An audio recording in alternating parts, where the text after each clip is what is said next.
I'm Joyce Appleby. I'm a professor emerita of history at UCLA, and I've written a book, The Relentless Revolution, A History of Capitalism. Some people have asked whether my history of capitalism changes the way we think about it, and I think it does, because my conviction that capitalism's roots are shallow and that it was not inevitable, indeed it was a combination of fortuitous circumstances and very favorable trends that led to it.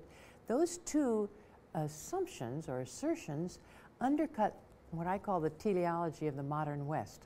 That is, for the last, ever since the 18th century, when people were so dazzled by liberated human beings and these marvelous machines that they decided that indeed this modernity, this capitalism, was a destination towards which all history had been tending.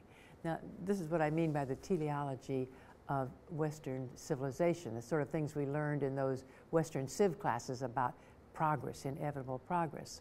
It's only since the last generation that we've begun to realize that we're postmodern, and now we no longer see everything as having led to this particular destiny of modernity.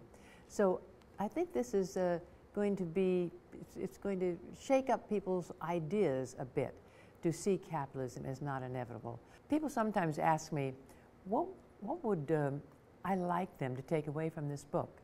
And what I would like them to take away from this book is that capitalism is an historical phenomena that is always changing and changes with its participants. Those people now who have lived through the recession of 2008-9 are going to be very different in their economic decisions than people who are going to be born after this event. We carry our experience with us, and it influences the way we shape our economic life. Why I think this is very important, because it shows that we can be the shapers of capitalism and not just the passive recipients. I think one of the things that's always troubled me is the way in which economists have kind of mystified capitalism with their mathematical models, and the implications always there that it's a free-running system, a mechanism of its own. But it's not. It's a cultural system, and there's much that we can do to shape it. Despite the enormous wealth that capitalism has generated, there is still more poverty in the world today than there's ever been before. This is one of the things that I think is our challenge, is to make this enormously wealthy, wealth-producing system serve people more than dollars.